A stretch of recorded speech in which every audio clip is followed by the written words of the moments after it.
नमस्कार दोस्तों। अभी अमेरिका की यात्रा के बाद हमारे भारतीय प्रधानमंत्री जी ने जो है मिस्र की यात्रा भी की है 2 दिन की। और इस समय आपको स्क्रीन पे ये जो मैप दिख रहा है ये मिस्र का ही मैप है। तो हम लोग भारत मिस्र संबंध को, इंडिया इजिप्ट रिलेशन को समझने से पहले मैप में एक बार मिस्र की लोकेशन, उसके आसपास के देश और उसकी जो भी इम्पोर्टेंट चीज़ें हैं मैप में उसको देख लेते हैं। तो मैप में आपको इस समय दिख रहा होगा कि सबसे ऊपर आप देखेंगे तो भूमध्य सागर है, मेडिटेरेनियन सी, और इस भूमध्य सागर के दक्षिण में मिस्र है। और मिस्र की पश्चिमी सीमा पे आप देखिए वेस्ट साइड में लीबिया दिख रहा होगा, जहाँ पे लीबियन डिज़र्ट भी है। और राइट साइड में आप देखेंगे यानी पूरब की तरफ, तो पूरब की तरफ आपको सऊदी अरब दिख रहा होगा, जॉर्डन दिख रहा होगा और इज़राइल दिख रहा होगा। और इज़राइल के बगल में एक ज़मीन का टुकड़ा है, ये ज़मीन का टुकड़ा मिस्र का ही है, इजिप्ट का ही है। थोड़ा सा इसको और बड़ा करके देख लेते हैं। तो ये देखिए आपको दिख रहा होगा सऊदी अरब, सऊदी अरब के ऊपर है जॉर्डन, जॉर्डन के पास में है इज़राइल, और इज़राइल के बगल में है मिस्र की ज़मीन का टुकड़ा जिसका नाम है सिनाई पेनिनसुला, सिनाई प्रायद्वीप कहते हैं इसको। पानी का वो ज़मीन का वो टुकड़ा जो 3 तरफ से पानी से घिरा होता है उसको प्रायद्वीप कहा जाता है। तो ये आप देख रहे होंगे तीनों तरफ से पानी से घिरा हुआ है। एक तरफ जो है गल्फ़ ऑफ सुएज है, दूसरी तरफ आपको दिख रही होगी गल्फ़ ऑफ अकावा है, और इधर आप देखेंगे तो इंडियन ओशन, ये रेड सी है। रेड सी के बाद आप बाहर इंडियन ओशियन में आ जाएंगे। तो ये गल्फ़ ऑफ सुएज और गल्फ़ ऑफ अकावा के बीच में जो नुकीला हिस्सा है सिनाई पेनिनसुला का, सिनाई प्रायद्वीप का, यहाँ पर एक बड़ा इंपॉर्टेंट बंदरगाह है, एग्ज़ाम वगैरह में पूछा भी जाता है इसको। शर्म अल शेख दिख रहा होगा आपको, ये है शर्म अल शेख। और शर्म अल शेख के ऊपर आप देखेंगे तो सिनाई प्रायद्वीप का नाम पड़ा है, सिनाई प्रायद्वीप, और यहीं पे सिनाई माउंट भी है, इसी पहाड़ के नाम पर है इस प्रायद्वीप का नाम।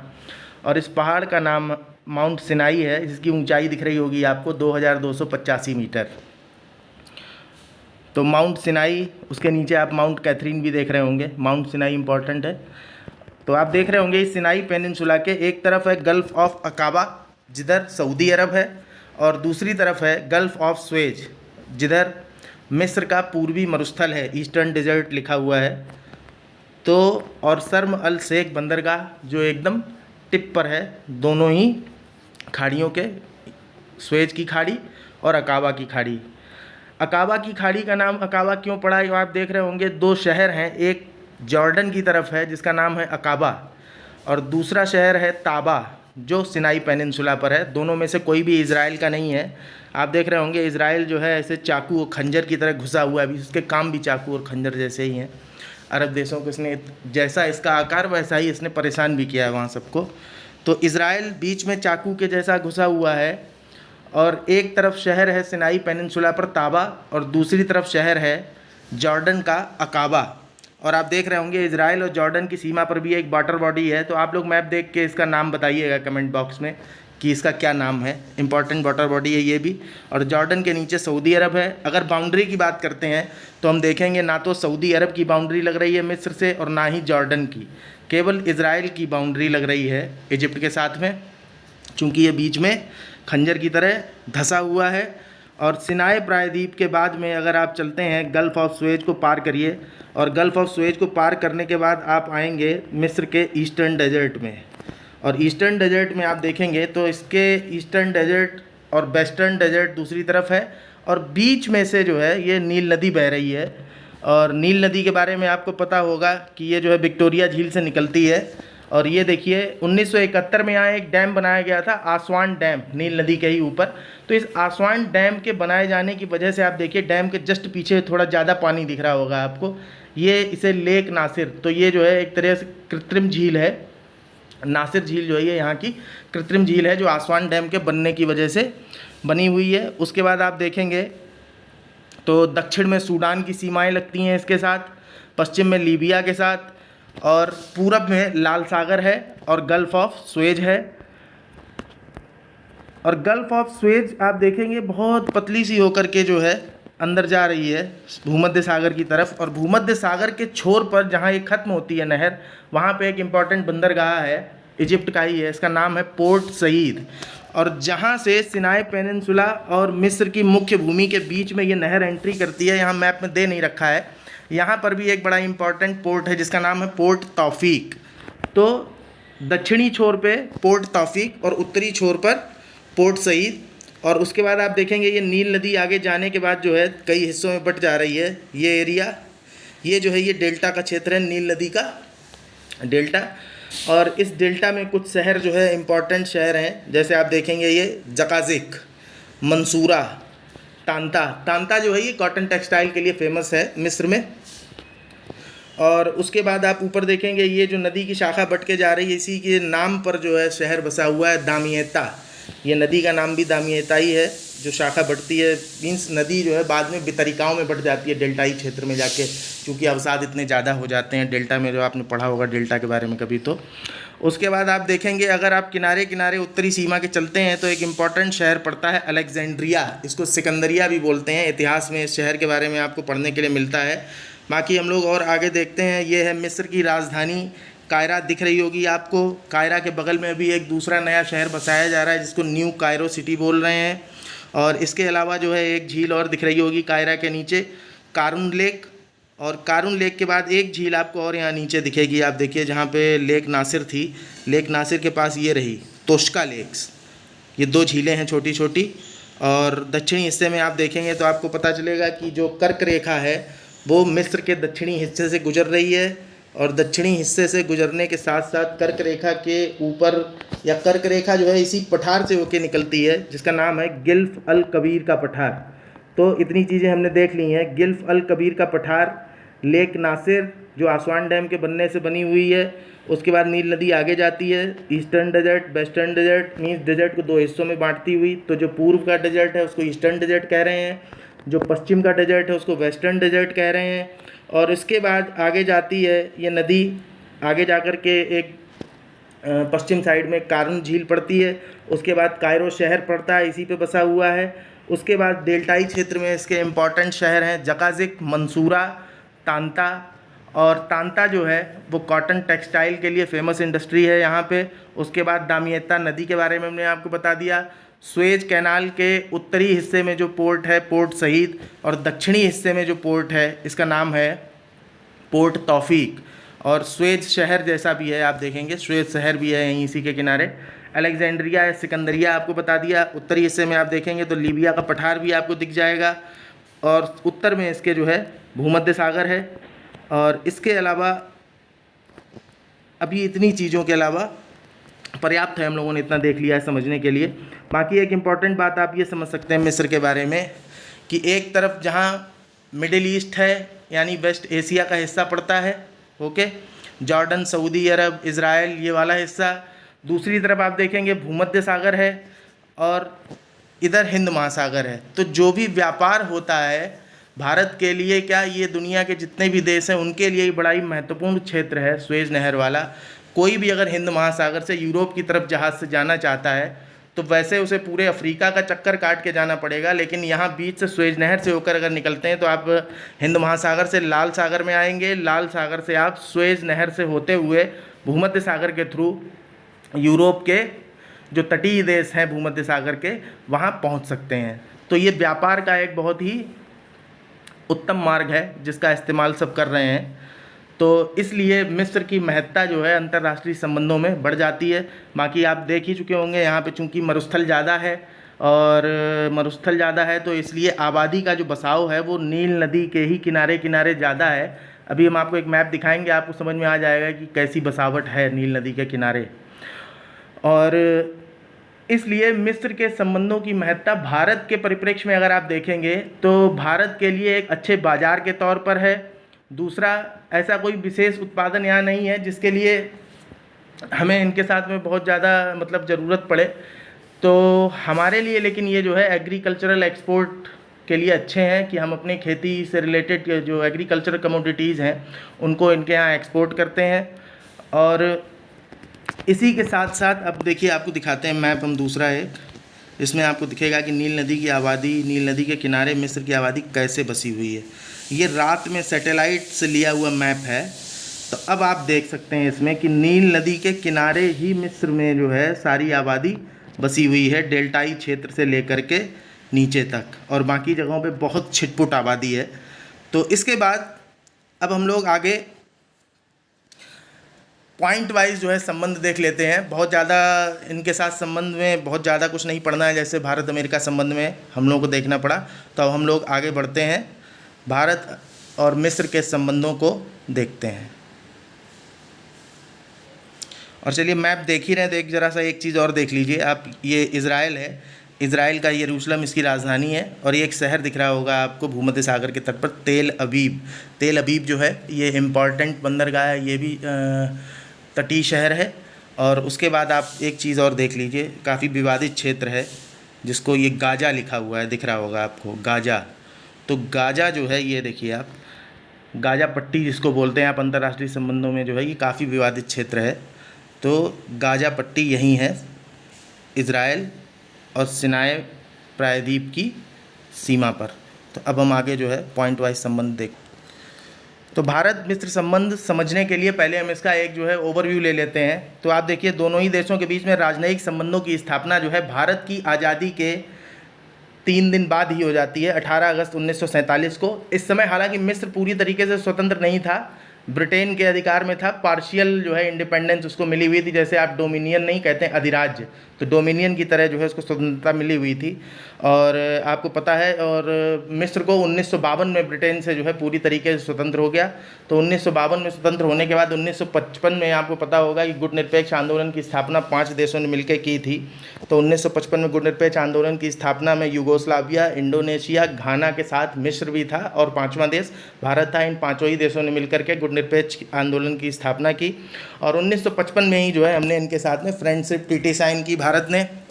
और फ्रेंडशिप ट्रीटी साइन करने के साथ भारत की लुक बेस्ट पॉलिसी का भी ये महत्वपूर्ण हिस्सा है, एक्सटेंडेड नाइबरहुड पॉलिसी का भी हिस्सा है। और इसके बाद इसके महत्व में हमने मैप में आपको बताया ही था कि मिडिल ईस्ट, यूरोप और एशिया के कन्वर्जेंस पॉइंट पे सुएज नहर जो है तीनों को ही जोड़ने का काम करती है।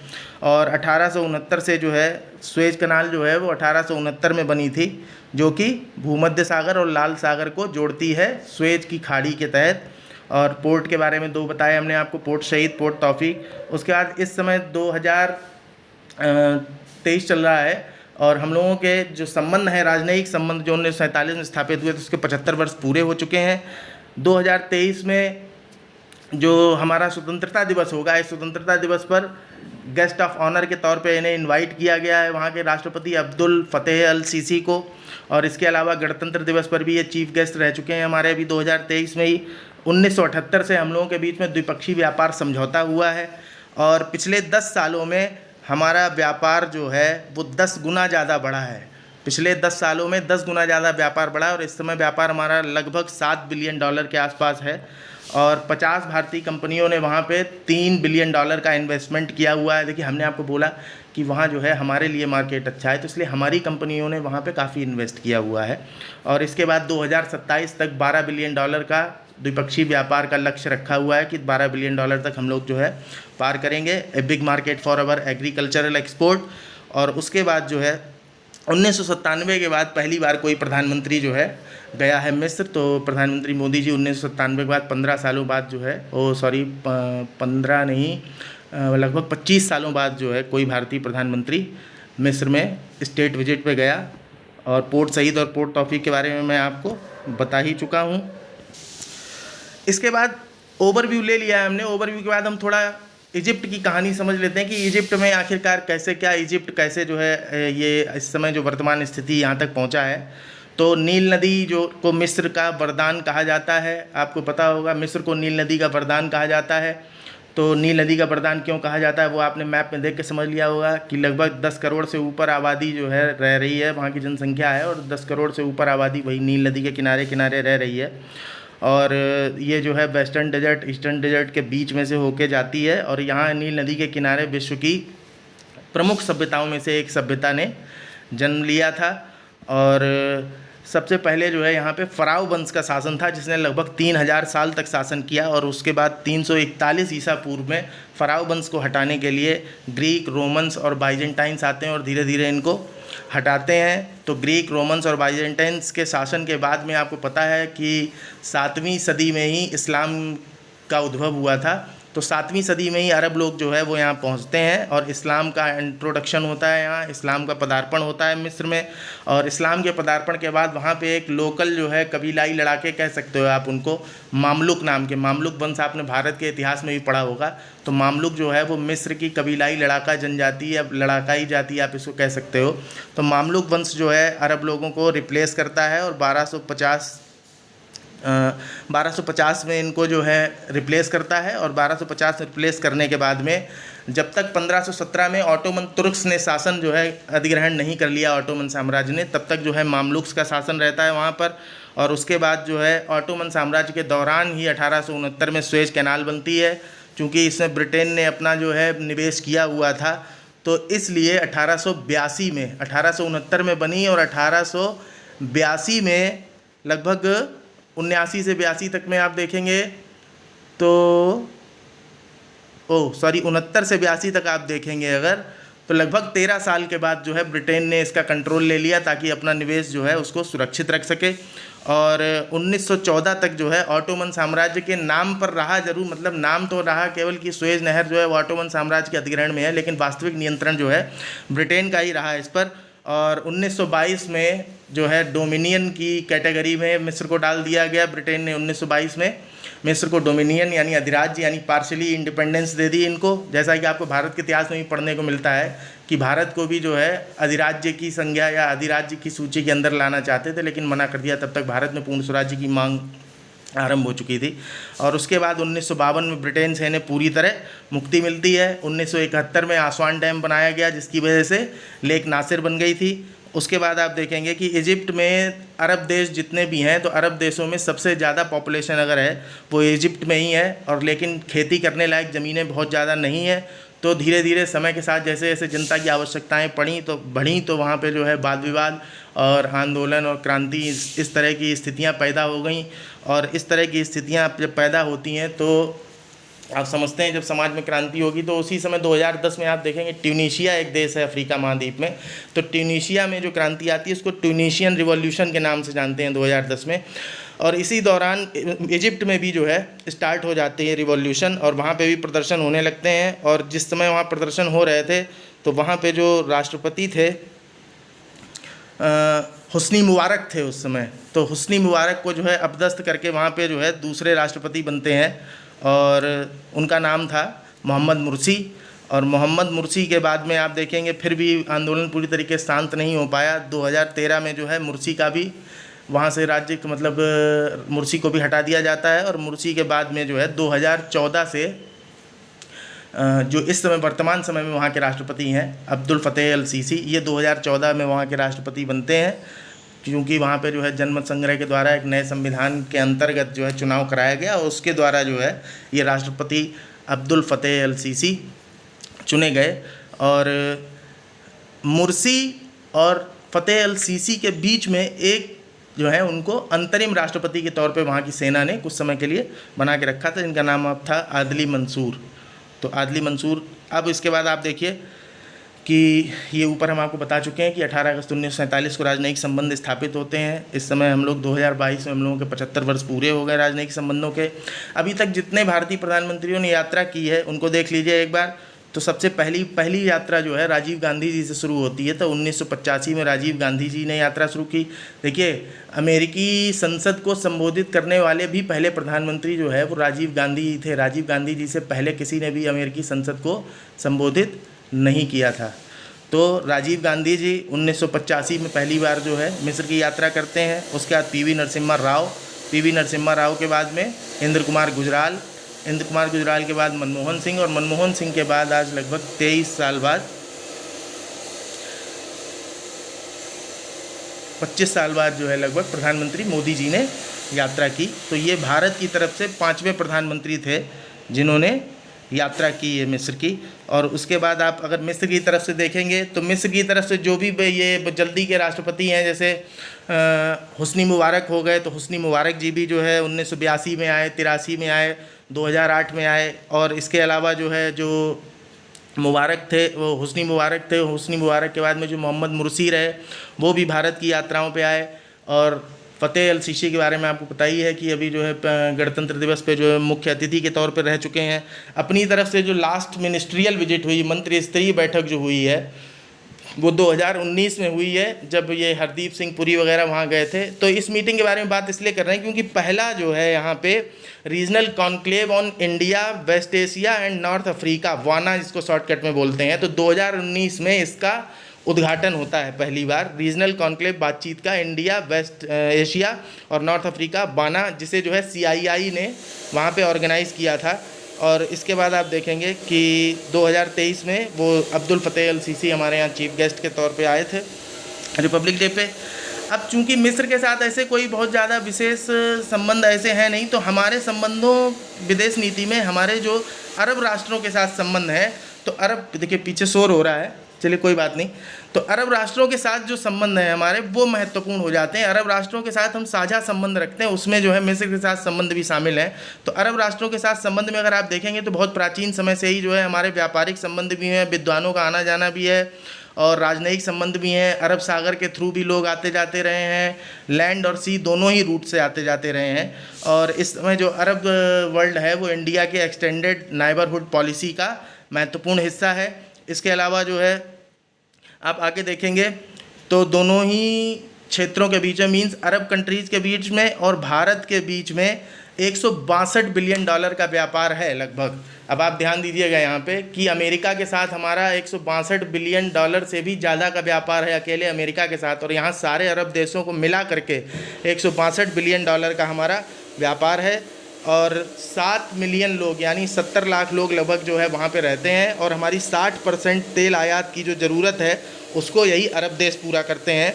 इसके अलावा आप देखिए पहली बार लीग ऑफ अरब स्टेट्स और भारत के बीच में जो बातचीत होती है उसको औपचारिक रूप से आरंभ करने के लिए 2002 में समझौता होता है, और इस 2002 के समझौते के बाद 2008 में पहली बार अरब इंडिया कोऑपरेशन फोरम बनाए जाने के लिए सिग्नेचर किए जाते हैं। तो 2008 में अरब इंडिया कोऑपरेशन फोरम बनती है, और इसी के बाद 2010 में जो मिस्र में काहिरा में हमारे भारतीय राजदूत रहते हैं, तो उन भारतीय राजदूत को लीग ऑफ अरब स्टेट्स के लिए इंडिया का परमानेंट रिप्रेजेंटेटिव बना दिया जाता है। और इसके बाद आप देखेंगे कि 2008 में जो अरब इंडिया फोरम बनाई गई थी, तो इंडिया अरब लीग फोरम जो बनाई गई 2008 में, उसकी 2016 में पहली मीटिंग होती है, और इस पहली मीटिंग में ही जो है एक डिक्लेरेशन आती है, मनामा डिक्लेरेशन। तो ये इंपॉर्टेंट है, आप ध्यान रखिएगा, ये कभी आपसे जो है प्रीलिम्स में पूछा जा सकता है। मनामा डिक्लेरेशन के बाद आप देखेंगे अभी 2021 में पहली इंडिया अरब एनर्जी फोरम होती है। तो 2002 से हमारे रिश्ते फॉर्मलाइज होना शुरू हुए। 2008 में पहली बार जो है बातचीत के लिए फोरम बनाई गई। 2016 में मिनिस्ट्रियल लेवल की उस मीटिंग होती है उस फोरम की, और उसमें मनामा डिक्लेरेशन आता है। और उसके बाद अरब के साथ में जो एनर्जी पे हमारी बातचीत हुई, इंडिया अरब एनर्जी फोरम, ये अभी 2021 में हुआ है लास्ट। इसके अलावा एक प्रोग्राम है ITEC इंडिया का, ये अरब क्षेत्र के लिए ही है, 1964 में से भारत सरकार ने शुरू किया। तो इसके अंदर वहाँ उन देशों के जो ऑफिशियल्स हैं वो ऑफिशियल्स आकर के भारत में जो है ट्रेनिंग प्रोग्राम वगैरह कई चलाए जाते हैं, तो उसमें प्रशिक्षण दिया जाता है उनको। तो 1964 से भारत सरकार ने ये प्रोग्राम चला रखा है, ITEC programme, Indian technical and economic cooperation. और उसके बाद आप देखेंगे तो ITEC के अलावा एक और देख लीजिए, EIFA, Egypt India friendship association के बारे में हमने आज सुबह जो क्वेश्चंस का अपना वीडियो डाला था तो उस दौरान भी हमने डिस्कस किया था कि एसोसिएशन जो है वो प्राइवेट सेक्टर के द्वारा ही फॉर्म की जाती है मैक्सिमम, अधिकांश, मोस्ट ऑफ द टाइम। तो इस तरीके से इजिप्ट इंडिया फ्रेंडशिप एसोसिएशन को भी जो है प्राइवेट सेक्टर के द्वारा वहीं मिस्र के लोगों ने ही बनाया है, और इसकी स्थापना 1952 में हुई। तो इन दोनों को ध्यान रखिएगा आप कि एक तो ये नॉन गवर्नमेंटल, जहाँ ITEC प्रोग्राम जो है गवर्नमेंट ऑफ इंडिया का प्रोग्राम है, वहीं दूसरी तरफ जो ये इजिप्ट इंडिया रिलेशनशिप या वो फ्रेंडशिप एसोसिएशन है, ये जो है ये प्राइवेट सेक्टर से फॉर्म की गई है और ये उसके प्रोग्राम के पहले का है। 1952 में ही इसको बना दिया गया था। और ये देखिए नॉन गवर्नमेंटल वॉलंटरी ऑर्गेनाइजेशन है, तो आप समझ सकते हैं कि औपचारिक स्तर पे तो इनके बीच में ऐसी कोई बातचीत या ऐसा कोई समझौता हो नहीं सकता। तो इसका उद्देश्य यही है कि दोनों देशों के बीच में कल्चरल एक्सचेंज अच्छा होता रहे, स्पोर्ट्स वगैरह का आयोजन होता रहे, डाटा हम लोग एक दूसरे को अपना जो है दे सकें, एक दूसरे के संस्कृति, शिक्षा, हर क्षेत्र में जो भी संभव हो आदान प्रदान होता रहे। तो इस तरीके से हमारे जो है भारत के साथ मिस्र के संबंध हैं और यहीं पे हम लोग जो है अपनी बात को समाप्त करते हैं। बाकी मैं यहाँ फिर से एक बार निवेदन करूँगा, अगर आपको अच्छा लगता है और लगता है कि पर्याप्त आपको समझ में आ रहा है तो आप आगे भी इसको वीडियो को किसी दूसरे लोगों को रिकमेंड कर सकते हैं। और लगातार ऐसे ही अपडेट रहने के लिए आप इस चैनल को सब्सक्राइब भी कर सकते हैं। धन्यवाद।